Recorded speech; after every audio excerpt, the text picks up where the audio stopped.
Vamos a comenzar orando y leemos el capítulo en cuestión.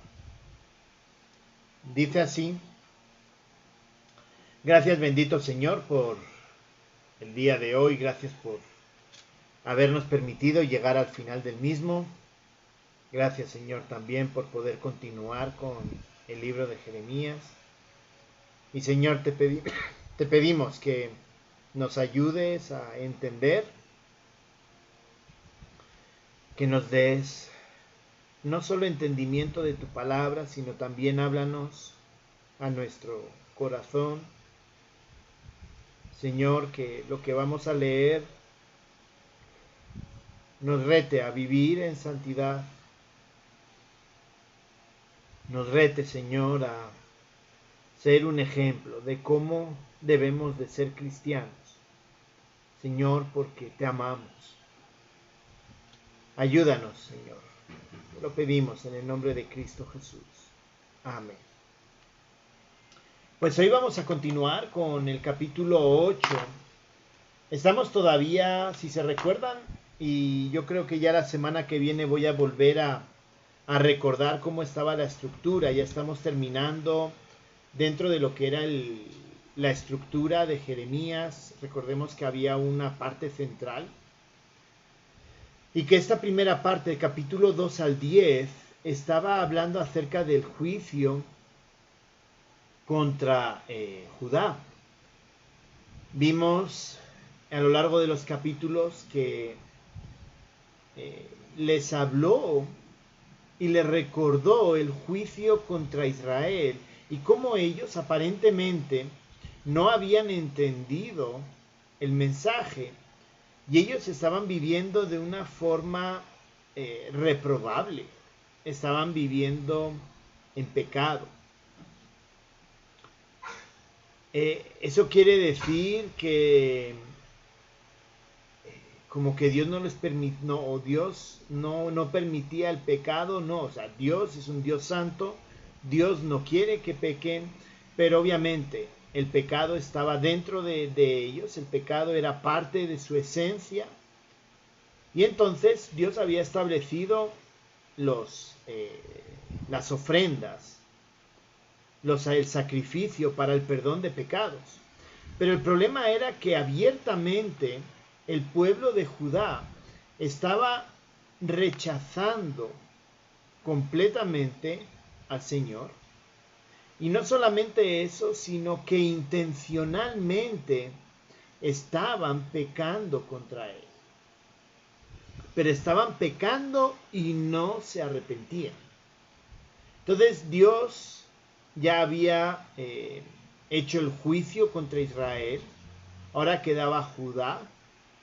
Y más o menos, aproximadamente fue en el 622, 620 a.C. que comenzó el ministerio de Jeremías. Y en el 605, estamos hablando de 15 años desde que Jeremías está predicando hasta que ocurre el exilio. Durante 15 años el pueblo no se arrepiente. Entonces, capítulos 2 al 10, debemos de recordar también que aquí los tenemos todos completamente agrupados. Pero Jeremías fue, digamos, es una recolección, por decirlo así, de las distintas palabras en las distintas épocas de Jeremías, Dios hablando a través de Jeremías contra el pueblo. Así que esto es una compilación, por decirlo de alguna manera, y por eso en estos primeros capítulos tenemos insistentemente el juicio, ¿no? Se estructuró de tal manera que se entendiera ese juicio y también se estructuró pensando en cuál era la idea o hacia dónde está apuntando Jeremías con el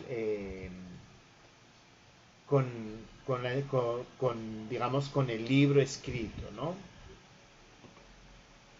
Realmente es un escrito, de un libro muy interesante. Voy a, bueno, directamente lo voy a poner para que se vea. Voy a compartir, me dicen si se ve.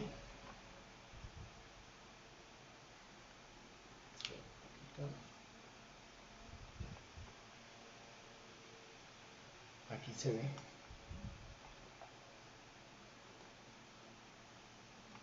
Espero que lo vean. A ver, ¿se ve? Vale. Pues básicamente ahí vemos la estructura, vemos el mensaje contra la nación, las dificultades del profeta, vemos el mensaje y vemos la parte central, que las palabras de Jeremías, aunque ahora estamos viendo la parte de juicio, realmente el tema central de Jeremías es un mensaje de consuelo y es hacia donde estamos caminando. ¿De acuerdo? Es el capítulo 30 al capítulo 33 es el mensaje de consuelo al pueblo de que iba a llegar un momento en que se iba a cumplir ese nuevo pacto. Y recordemos que Jeremías, especialmente 33, ¿no? Ese pasaje que nos habla acerca de que la ley estaría escrita en el corazón, es decir, la gente respondería a la palabra de Dios, respondería a Dios, ¿no? Y sabemos que eso se cumplió a través del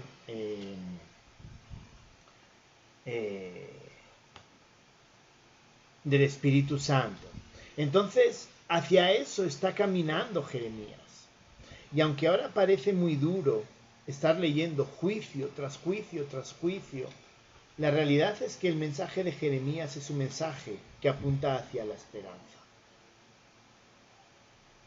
Hay esperanza cuando nosotros comprendemos quiénes somos y qué es lo que estamos haciendo. A lo largo de estos primeros capítulos hemos estado viendo juicio y hemos estado viendo que el pueblo de Judá no entendía las palabras de Jeremías y no se arrepentían. Hemos visto mucho acerca de cómo Dios insiste y les dice, miren, van a ser conquistados, van a irse al exilio, pero en medio de esos mensajes vemos siempre palabras de consuelo y de arrepentimiento y de búsqueda de que ellos se arrepientan. Las mismas palabras, básicamente, dicho de otra manera, básicamente es, Dios le estaba diciendo, si ustedes se arrepienten, para el juicio, pero se tienen que arrepentir verdaderamente. El capítulo 8, vamos a ver que continúa con esa misma temática, queda hasta el capítulo 10, pero ya las palabras siguen, o el juicio sigue profundizándose. Y en este caso, vamos a ver a un pueblo de Judá que persiste en el rechazo a Dios. Vamos a leer capítulo 8, versos del 1 al 22. En aquel tiempo, dice Jehová, sacarán los huesos de los reyes de Judá y los huesos de sus príncipes, y los huesos de los sacerdotes y los huesos de los profetas, y los huesos de los moradores de Jerusalén, fuera de sus sepulcros. Y los esparcirán al sol y a la luna, y a todo el ejército del cielo, a quienes amaron y a quienes sirvieron, en pos de quienes anduvieron, a quienes preguntaron y ante quienes se postraron. No serán recogidos ni enterrados. Serán como estiércol sobre la faz de la tierra. Y escogerá la muerte antes que la vida todo el resto que quede de esa mala generación en todos los lugares a donde arroje yo a los que queden, dice Jehová de los ejércitos. Les dirás a sí mismo, así ha dicho Jehová, el que cae no se levanta, el que se desvía no vuelve al camino. ¿Por qué es este pueblo de Jerusalén rebelde con rebeldía perpetua? Abrazaron el engaño y no han querido volverse. Escuché y oí, no hablan rectamente. No hay hombre que se arrepienta de su mal, diciendo, ¿qué he hecho?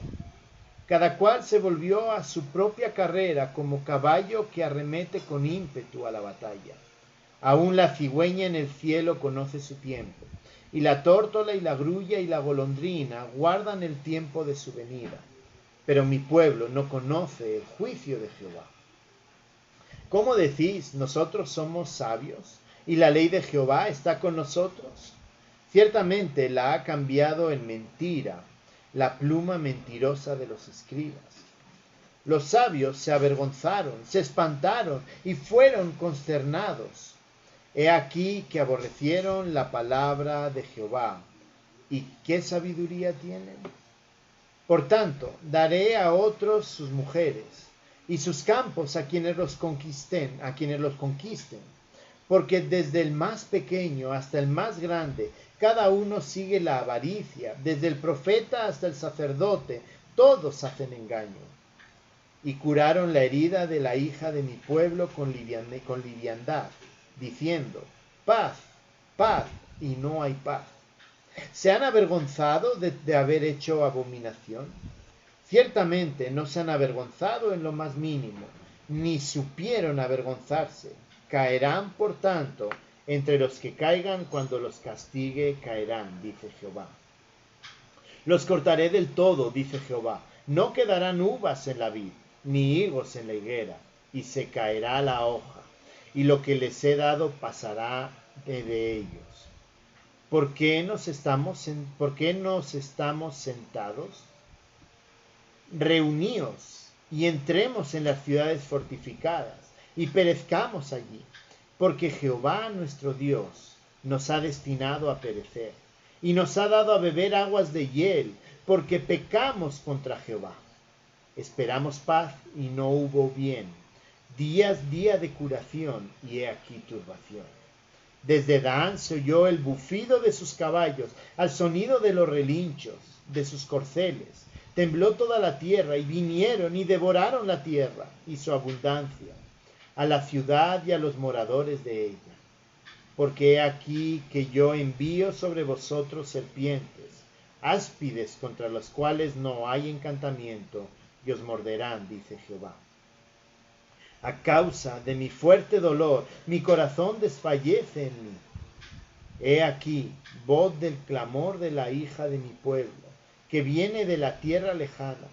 ¿No está Jehová en Sión? ¿No está en ella su rey? ¿Por qué me hicieron airar con sus imágenes de talla, con vanidades ajenas? Pasó la siega, terminó el verano, y nosotros no hemos sido salvos. Quebrantado estoy por el quebrantamiento de la hija de mi pueblo. Entenebrecido estoy, espanto me ha arrebatado. ¿No hay bálsamo en Galaad? ¿No hay allí médico? ¿Por qué pues no hubo medicina para la hija de mi pueblo? Pues como hemos leído, vemos que Dios está ya hablando palabras serias, porque el pueblo insiste, persiste en rechazar a Dios. Y obviamente eso tiene las consecuencias. Vamos a ver aquí que sigue insistiendo sobre las consecuencias y ya abiertamente les dice que es el exilio. Yo quiero que pensemos en los que ya somos grandes. Cuando éramos más pequeños, estábamos con nuestros padres. Cuando nuestros padres veían algo que habíamos hecho mal, una desobediencia, un responder incorrectamente a ellos o no hacerles caso. A mí en mi caso, a veces me regalaban la opción de corregir. Entonces básicamente hacía algo mal Íñigo te he dicho que hagas o te he dicho que vayas, te he dicho que me ayudes, como las palabras de una segunda oportunidad en cuanto al cambio. Y ya si no lo hacíamos, pues obviamente venían las consecuencias, ¿no?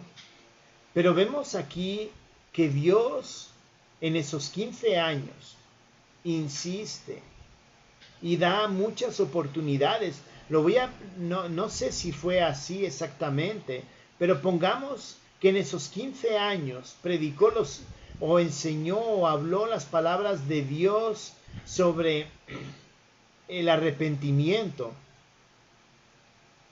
Y digamos que en esos 15 años repitió vez tras vez, arrepiéntanse, arrepiéntanse, viene el castigo es exilio.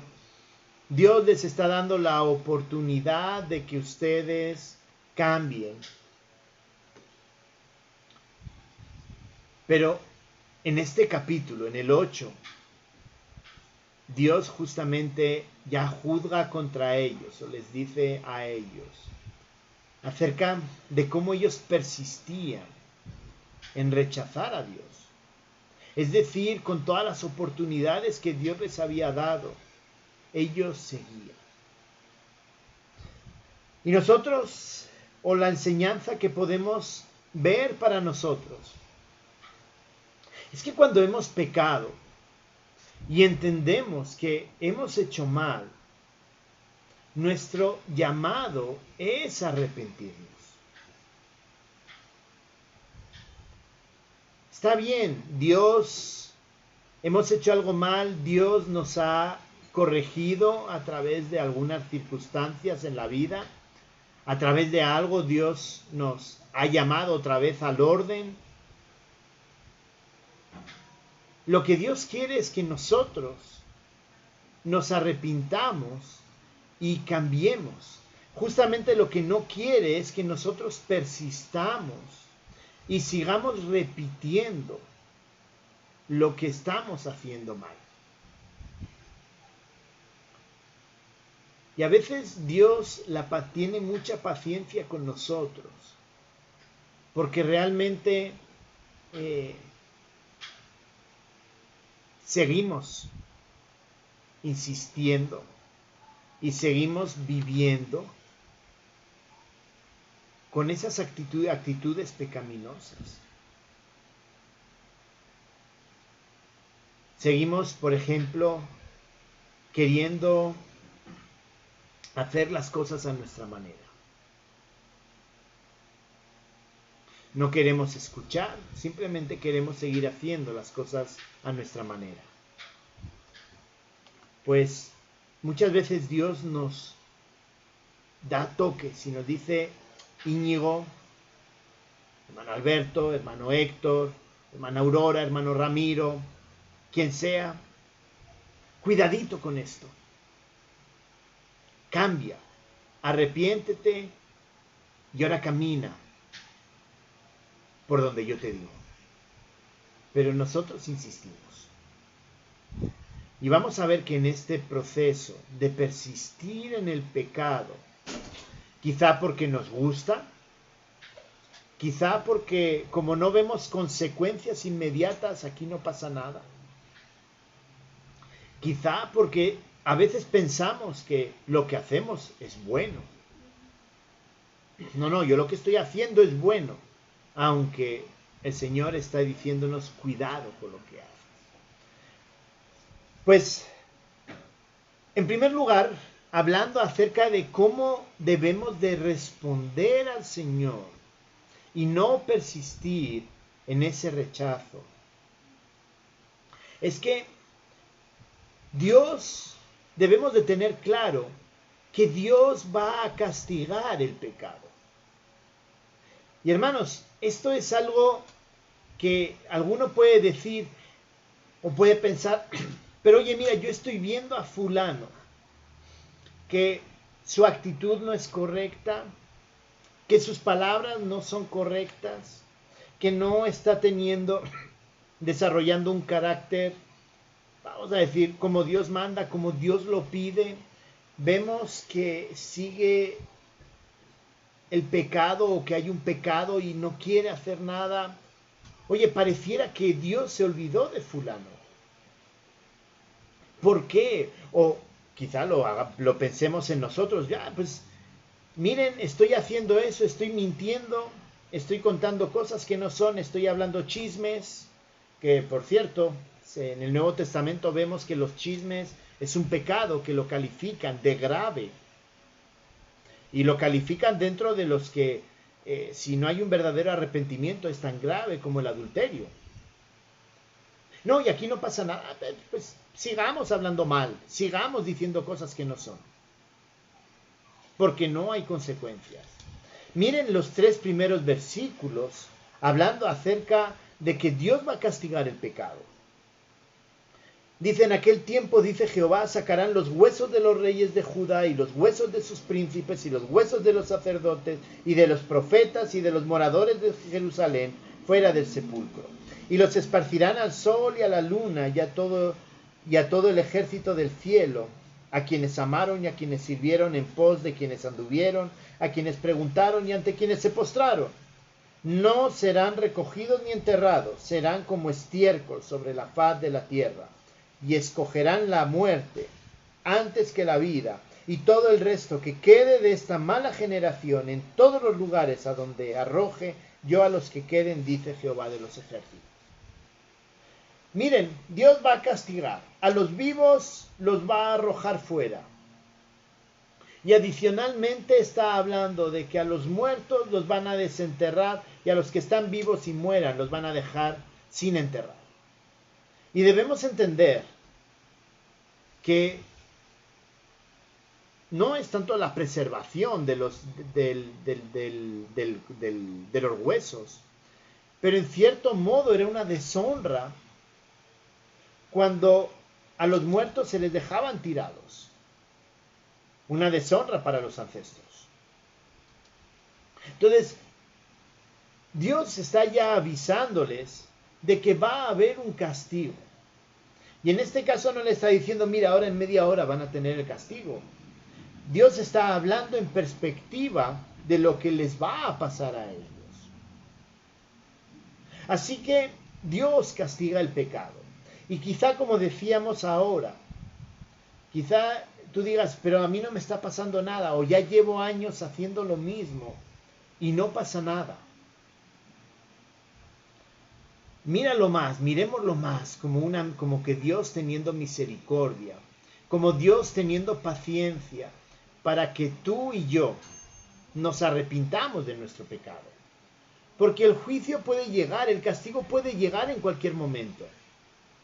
Pero es que no solamente es pensar en el castigo ahora, sino también en las consecuencias para la eternidad. Es cierto, si usted es creyente, si somos creyentes, no perdemos la salvación, pero recordemos 1 Corintios capítulo 3. Está hablando acerca de las consecuencias de no poner en primer lugar al Señor. Y básicamente les está hablando de que en esas consecuencias son eternas. Es decir, el Señor va a recompensar una vida piadosa, una vida que busca agradar a Dios. Si yo persevero en el pecado, el Señor no va a recompensar. Sino, es como lo dice al principio de 1 Corintios capítulo 3, pasaremos como por fuego, justito, aprobamos, somos salvos.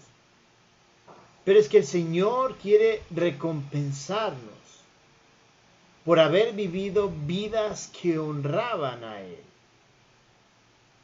Así que si no sufrimos no sufrimos el castigo en esta vida, aquí en la tierra, debemos de pensar que va a haber un castigo que no tiene nada que ver con la vida eterna, pero tiene que ver con esas recompensas, con esa premiación, si lo quieres ver de esta manera, que va a ser justa por la vida que nosotros hemos llevado.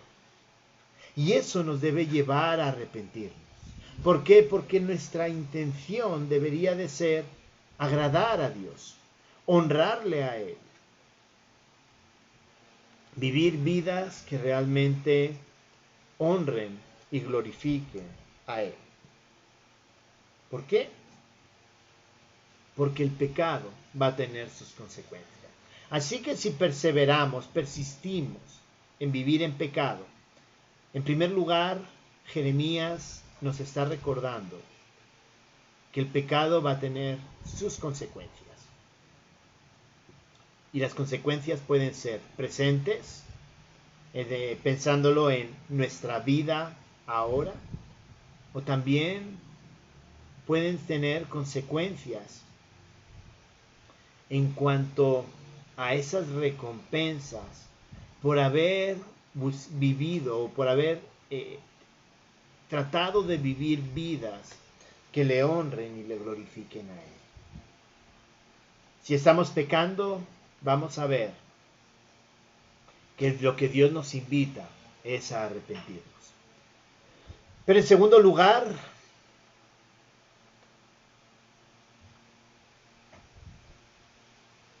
Jeremías está analizando el porqué de persistir en el pecado. ¿Por qué lo hacemos? Y vamos a ver que hay una pregunta que va a ser clave. ¿Nos creemos mejores que Dios? Y ese es el punto al que realmente debemos nosotros evaluarnos y valorarnos. ¿Nos creemos mejor que Dios?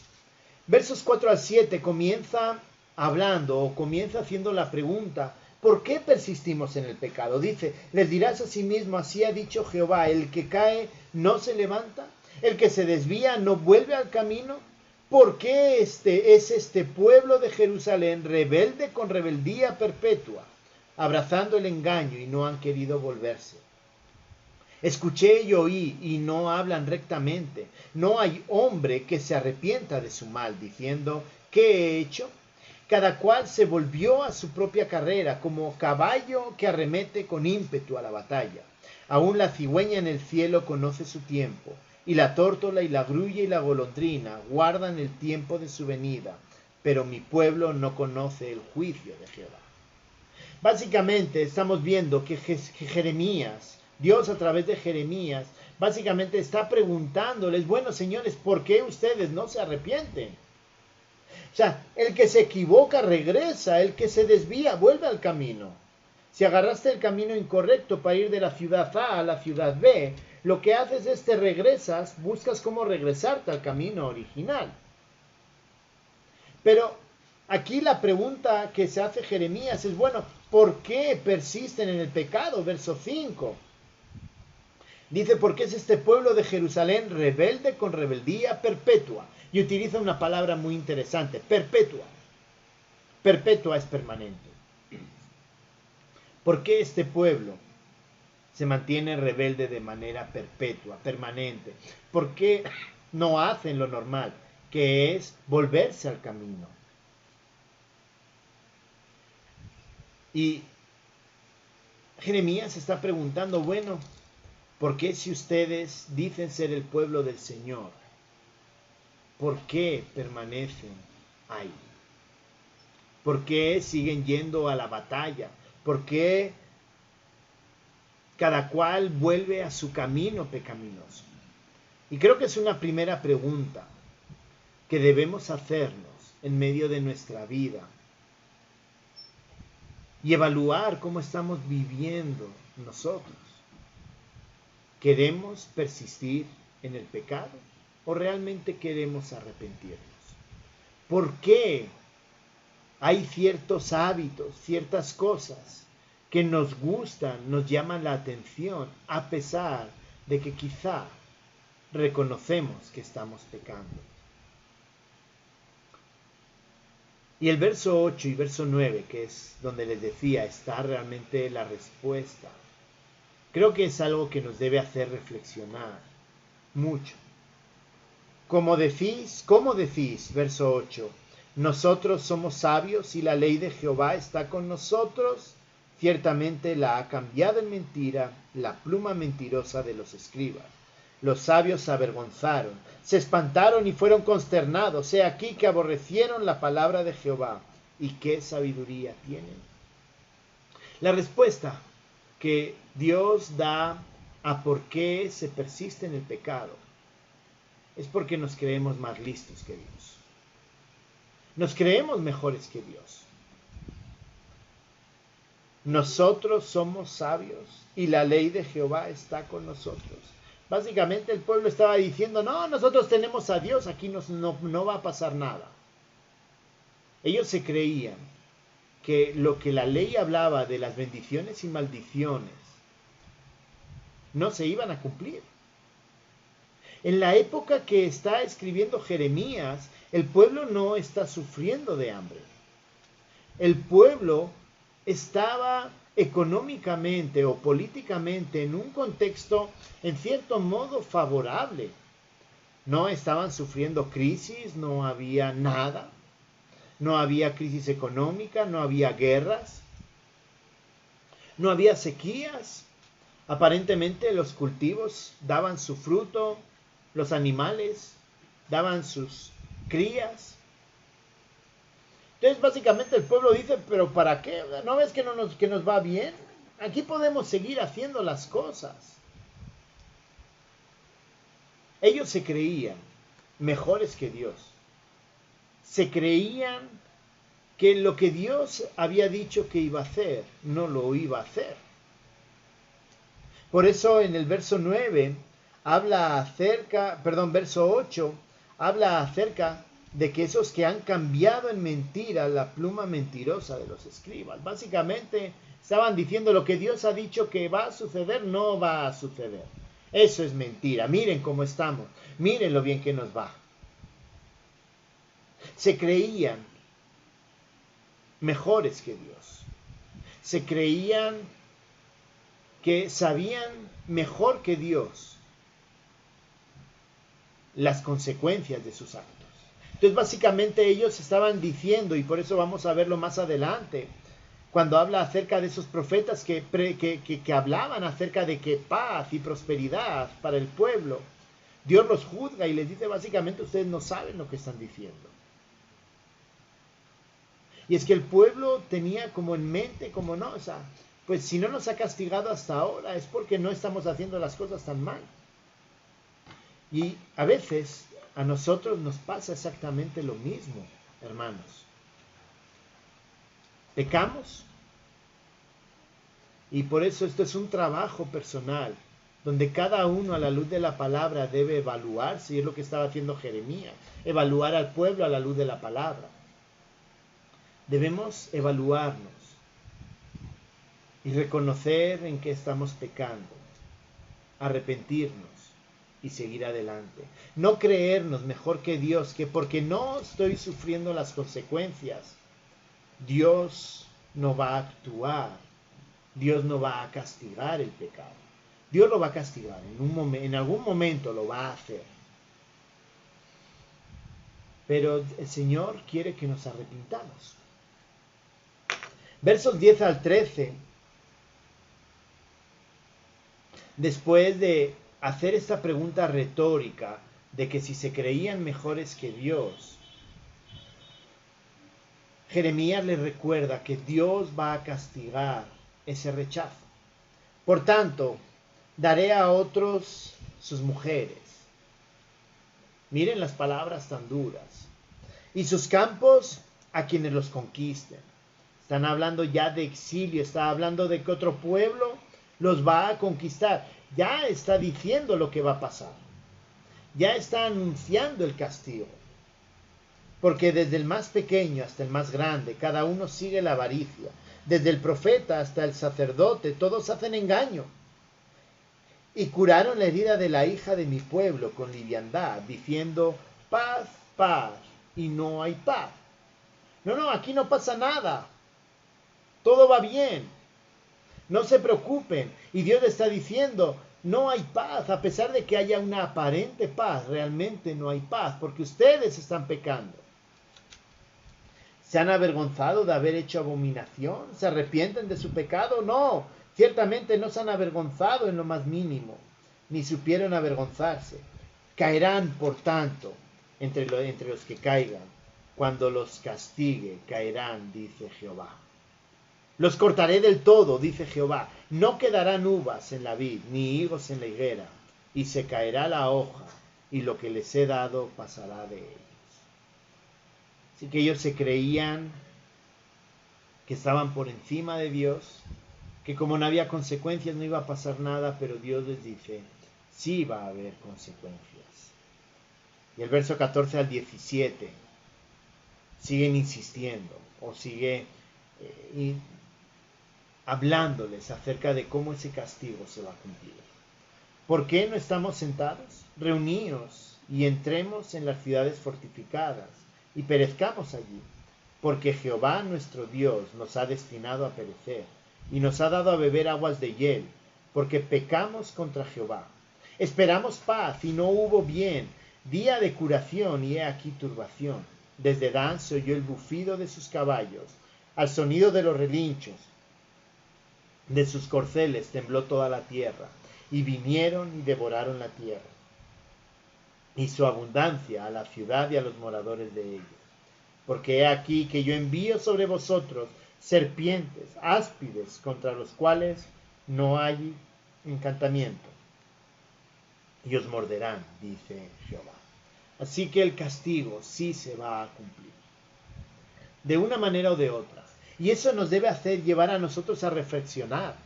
Si persistimos en el pecado, rechazando a Dios, rechazando la misericordia, cuando nos arrepentimos, debemos tener claro que va a haber consecuencias. Y esto es una invitación a cada uno de nosotros, realmente a evaluar nuestras vidas. ¿Qué estamos haciendo? Y termina hablando acerca del castigo. Y me voy a centrar en los versos 21 y 22, porque sigue hablando acerca del exilio, ¿no? A causa de mi fuerte dolor, verso 18, mi corazón desfallece en mí. He aquí la voz del clamor de la hija de mi pueblo, que viene de la tierra lejana. ¿No está Jehová en Sión? ¿No está en ella su rey? ¿Por qué me hicieron airar con sus imágenes de talla, con vanidades ajenas? Pasó la siega, terminó el verano y nosotros no hemos sido salvos. No está ya hablando del castigo. Y miren las palabras de Jeremías. Y son esas mismas palabras que debemos de tener los unos por los otros cuando vemos esas actitudes, cuando vemos el pecado. Y ahí es donde vamos a ver cómo Dios nos llama a ser sacerdotes y orar por los unos por los otros. Las palabras son de Jeremías por el pecado del pueblo. Quebrantado estoy por el quebrantamiento de la hija de mi pueblo. Entenebrecido estoy, espanto me ha arrebatado. No hay bálsamo en Galaad, no hay allí médico. ¿Por qué pues no hubo medicina para la hija de mi pueblo?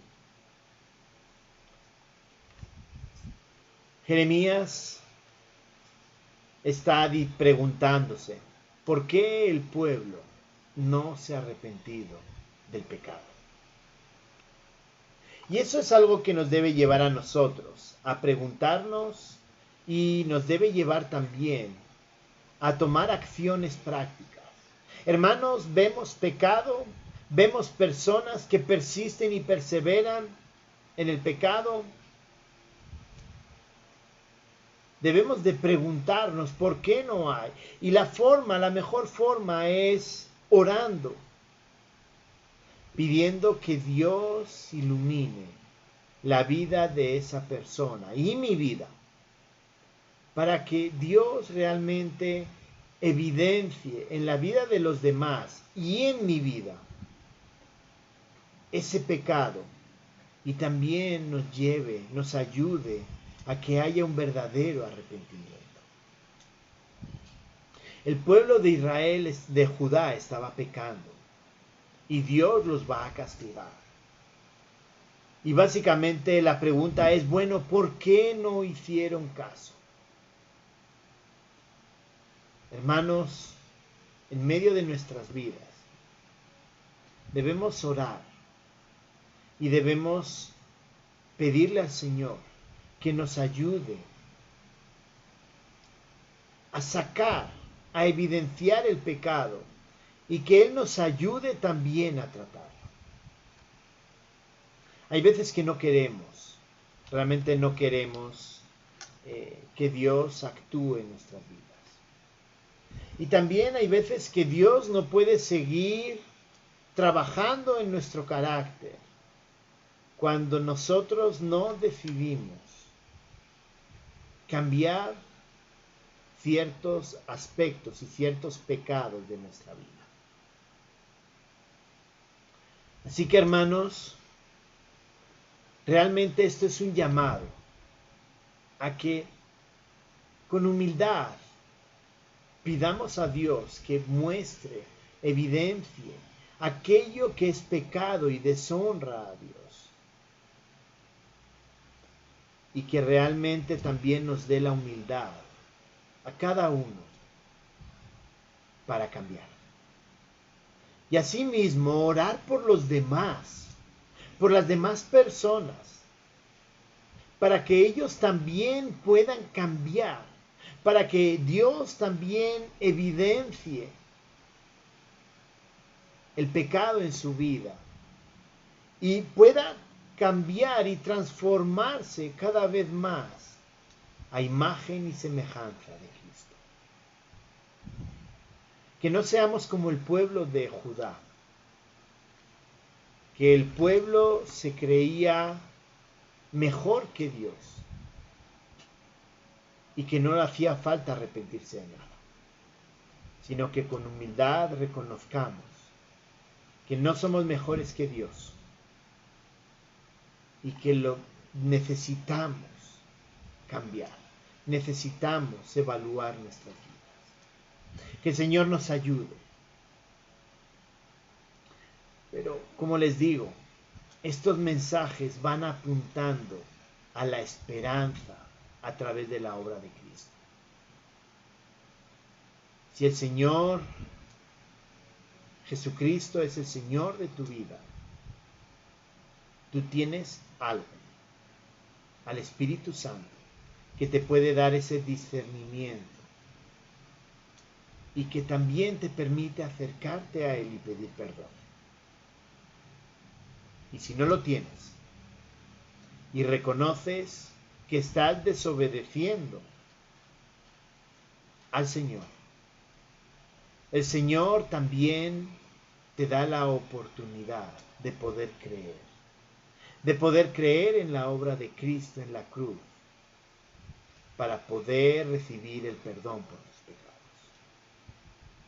Que el Señor nos ayude, pero recordemos, oremos y pidamos al Señor que evidencie y nos dé humildad para tratar nuestro pecado.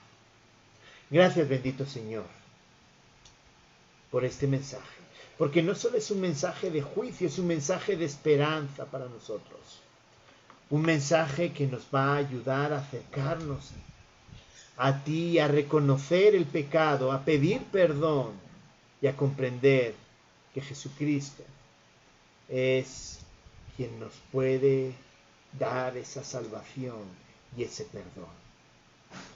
Señor, ayúdanos. Ayúdanos a que con humildad reconocer nuestro pecado.